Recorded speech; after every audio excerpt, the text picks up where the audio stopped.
Edifice of Trust podcast is a thoughtful discussion of today's current events from the perspective of America's founding principles. Welcome. From heart-pumping music to head-thumping commentary. You have probably been wondering why most private sector workers have defined contribution retirement plans, basically 401ks, while most public sector workers have defined benefit retirement plans, or pensions. Or maybe you haven't. It's a rather wonky thing to think about. I sometimes get obsessed about wonky stuff, but that's just me. But maybe you should think about why public sector workers have defined benefit pensions, because it affects you no matter what type of retirement plan you have. I hope your retirement plan does not consist of just relying on Social Security. Warren Buffett advises people against moving to states with large unfunded pension liabilities. Quote, "If I were relocating into some state that had a huge unfunded pension plan, I'm walking into liabilities," he said on CNBC. When you have a defined contribution pension plan, you and your employer make contributions to a retirement fund, like a 401k that is invested in various kinds of assets, usually a selection of mutual funds. That will grow tax-free over time and become a substantial amount by the time you retire.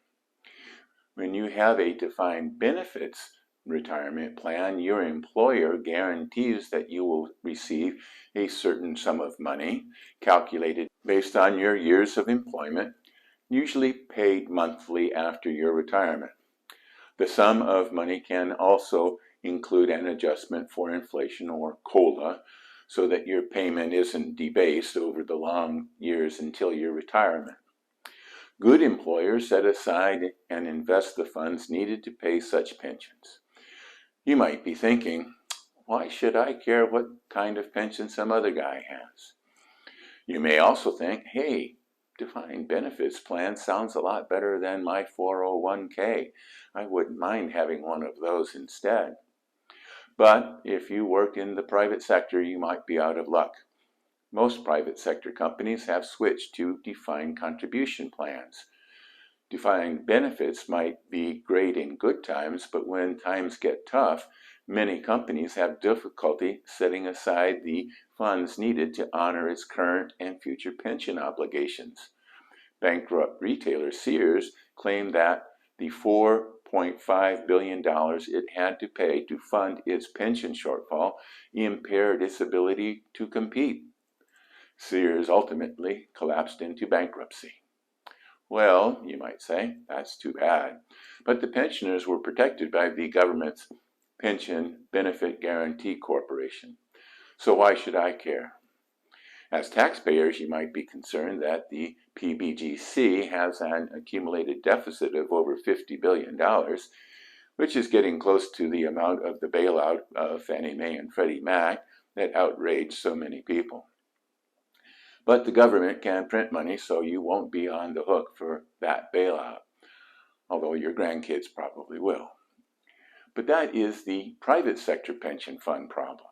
And we are talking about the public sector pension fund problem.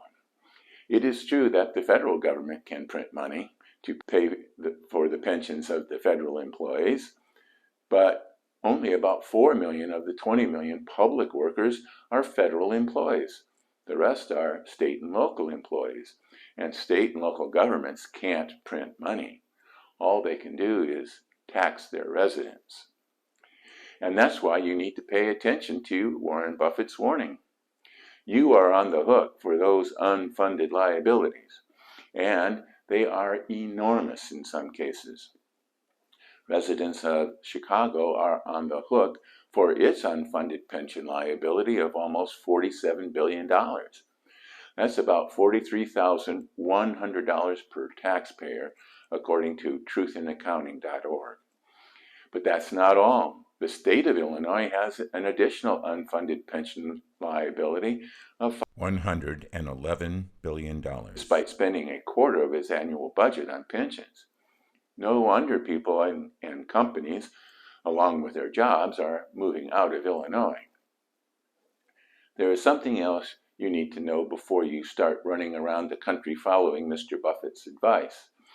The Federal Reserve reports that the states with the largest unfunded positions in relation to state revenues are Illinois, minus 247%, Connecticut, minus 159.5%, New Jersey, minus 155.7%, California, minus 140.2%, and Kentucky, minus 137.3%. I just told you about the pension problems in Chicago. The other cities in the U.S. facing the worst pension crises are New York City, San Francisco, Boston, Detroit, Los Angeles, Philadelphia, Cincinnati, Baltimore, and Milwaukee. But that's not the worst of it. Although I have tried to use the most recent statistics available, most of them are at least a couple of years old. Most of the assets of the state and local government pension funds are invested in stocks, just like your 401k, most likely. And if your 401k has taken a major beating in 2022, just think what the unfunded positions of all those states and municipalities will look like when they report their 2022 results. Ponder that while you watch a brief message. Don't forget that my Edifice of Trust books, Principled Policy, Edifice of Trust 2nd Edition, In Defense of Principle, and The People's God are available on Amazon, Barnes & Noble, and iBooks. Thank you.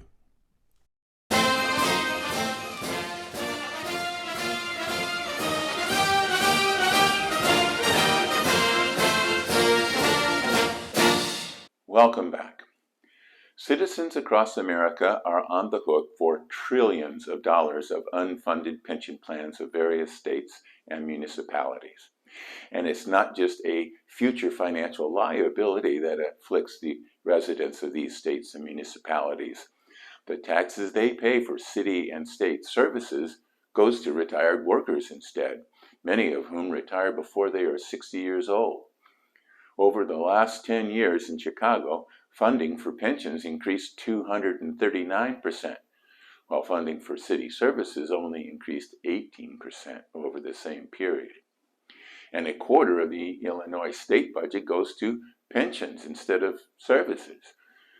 This scenario is repeated ad nauseum all across the country. It may come as no surprise to you that all of the 5 worst states and 10 worst cities are led by Democrats.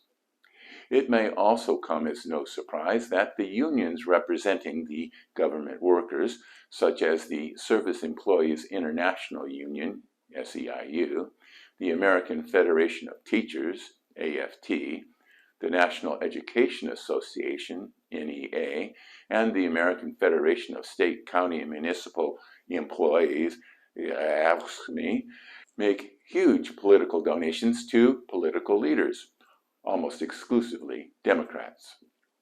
It strikes me as a conflict of interest that government workers' unions make political donations to the politicians that will be negotiating their collective bargaining agreements. A conflict of interest that borders on bribery. The politicians have no skin in the game, and they will do almost anything to promote labor peace. If they negotiate too much of a sweetheart deal with unions, like the 24% pay increase recently granted to railway workers, it may have a negative impact on their political careers. But the financial impact of pensions is far in the future, and hopefully they will have moved on long before the payments come due. Except now they are coming due. As taxes rise and services decline, many residents, at least those that can afford to do so, take Mr. Buffett's advice and move away to less financially dangerous climes. Those who remain behind are the least wealthy and most vulnerable communities in the city. The Census Bureau reports that cities like Chicago, Detroit, Baltimore, and even Los Angeles have lost population and now have majority-minority populations. The evacuation of the middle class population isn't racism, it is economic necessity. Citadel Securities recently announced that after 30 years in the Windy City, it is moving its headquarters from Chicago to Miami because of rising crime and taxes.